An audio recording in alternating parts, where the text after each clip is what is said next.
All right, one of the great gifts you can get in the draft is when value meets need.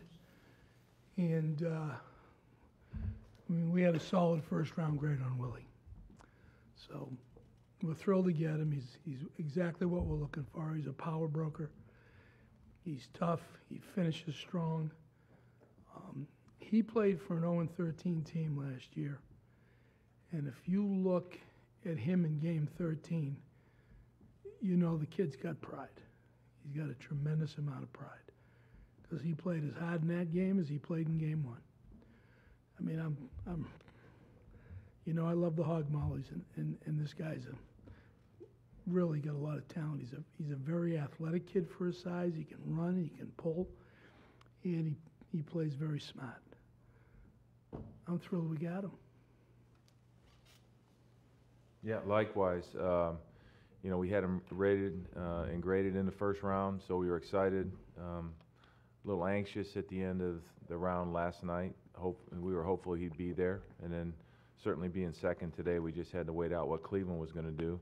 Had a decent idea they were going to go O-line, so we were, you know, kind of waiting to see. Unfortunately, they didn't pick our guy. But, you know, Will's going to give us strength in the middle. He's good in the run game as well as the pass game. You know, I think it's very important to anchor the inside of the pocket in the passing game, which he certainly can do. But he can do all the things you need to see from a guard, and he's been very productive. He had an outstanding Senior Bowl. You know, it's lost in some of the scouting. The Senior Bowl is one of the first real events or exposures we as coaches have to players, and it's a great way for us to get a kickstart as coaches on what you're going to see from the players, because it's good against good in kind of a pro setting, and he had a really, really good week. And then every exposure, we just continued to warm up to him as a guy that was going to fit our New York Giants culture. And so we were pleased he was there, and we picked him. Dave, did you give any thought to moving up to get Will, given how strong a grade you had on? Moving up back into the first last night, I should. No, I see. You know, right now the bottom line is we've only got 6 picks. So if you're moving up, you're going to drop a pick, and we just can't do that. So as much as I would have, you know, if you had a full complement of picks, it might have happened. But sometimes patience is rewarded. Dave, you know. You were here when Giants drafted Chris Snead, right, at this very spot. Do you remember how you felt about him, and does Will Hernandez correspond there? You know, Will's bigger. I mean, obviously. I mean, Will's a natural 325-pound guy. You know, Chris. You know, Chris's skills. What made Chris unique is he had great quickness, and he was strong as an ox, and he was a very good athlete. So, you know, compare Will to him. He's a bigger guy, but again, strong as an ox, really good athlete. So, I remember vividly that day. A similar prospect in your mind? You know, it's, yeah, you know, I mean, you don't want to anoint them. This kid's got a chance to be really, really good. The offensive linemen you got in Carolina all had measurables. They were bigger, longer guys. Just wondering if you have a general theory, or you prefer one to the other, or what? You know, there's nothing, you know, body range is always great, Jordan. It's always great to have body range. At Carolina, you know, Trey Turner's only 6'2" and change, you know, but he's a long arm guy, and he's athletic and powerful. You know, it's about watching the film, really. And there are plenty of guys that are weight room strong that aren't game strong. And there are guys that you look at and you kind of scratch your head and you put the film on and hold them. You know, they play with great power.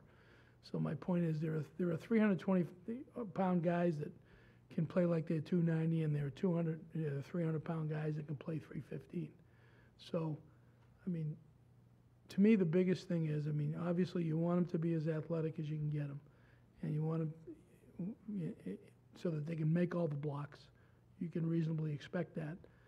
And you want them to be smart, because, you know, especially inside, you know, people have this, you know, there's this thing in scouting, well, try him and tackle, and if it doesn't work out, move him inside. That's a fallacy. It's a different game inside. Pat will tell you he played there, you know, his career. That's a different game. It's happening twice as fast. You know, basically a tackle. There are some schemes that you say to the tackle, you see that guy over there, that defensive end, you just block him all day long. And I don't care what number it is, you block that defensive end. We're inside. It's completely different, Jordan, because of the speed of it. And so you're looking for athletic ability, you're looking for power, you're looking for intelligence, instincts, because the stuff happens so fast in there. If a kid's not instinctive, he's going to fail. I've seen guys go inside and fail miserably because it was just too fast.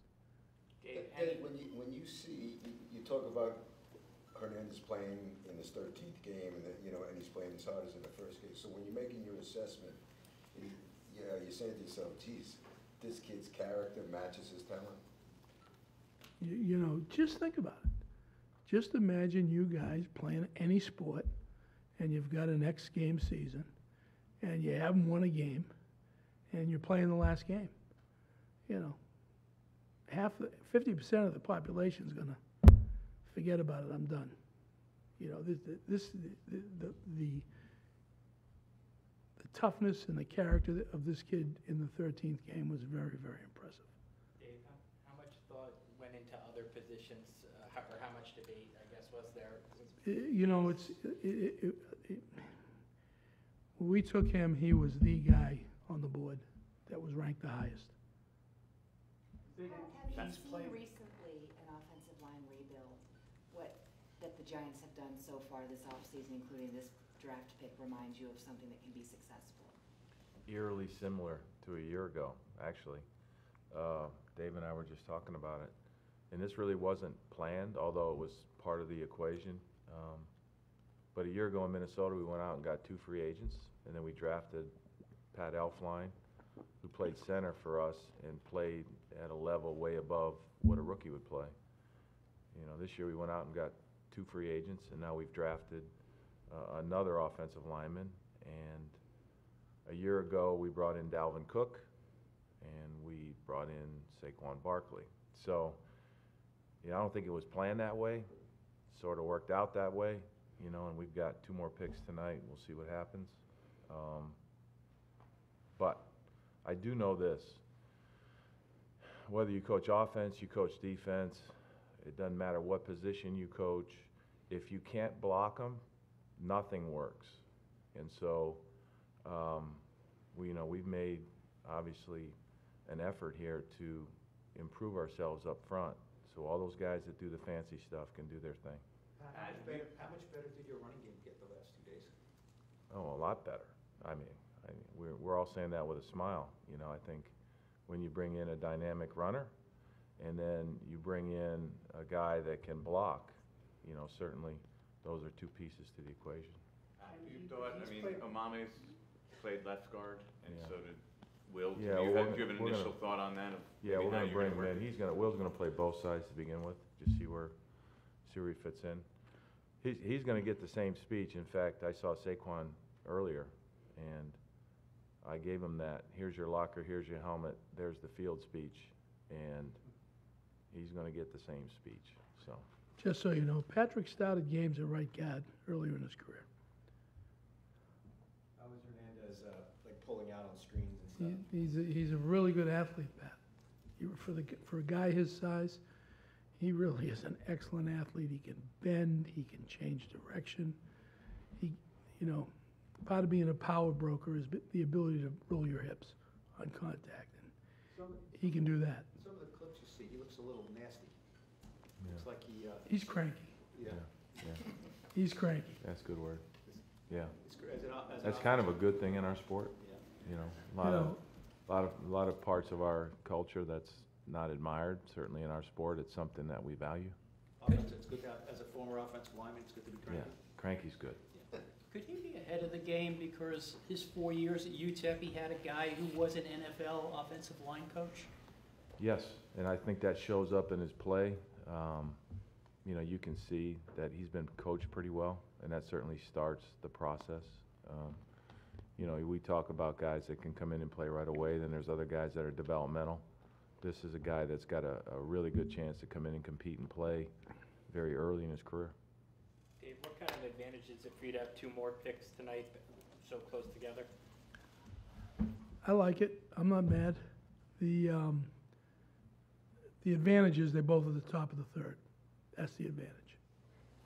You know, and the board's holding up the way, you know, I believed it would, and I think we're gonna have a shot at 2 pretty good, darn good players. How important is it to maybe fill some defensive gaps with those picks? Is that a necessity for you, or you keep that open?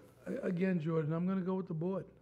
You just can't reach. You know, it's, I mean, you know, obviously we'd like to balance it out and give the defense some help, but you may call me crazy, but it's the value at the pick. And it's like, I was, you know, it's not about numbers. So for example, I was with a team back in the past that, you know, we cut a wide receiver because the numbers said we needed X amount of receivers. It was like the 65, we're back in the day when they had the 65 cut. So we cut this kid who's having a damn good camp, and we keep this fullback who was, you know, a triple threat. He was slipping and falling, and, you know, he just wasn't very good. And I went into the GM's office. I said, what are we doing? We sent a better player out of here than the one we're keeping. This makes no sense. And he agreed with me. We talked about it some more, and we ended up getting the kid as soon as he got off the plane and told him to just stay right at that gate and get back on that plane coming back. And at the end of the day, the kid got cut, and then he played 9 more years in the league. That's another story. One more. No more? Saquon's reaction to the pick, is he still here? Didn't you hear that loud scream? And Eli's? What's that? And Eli Manning's? Well, I'm waiting for the text. I mean, you know. We came to, yeah, we'll get up there and get going on that stuff.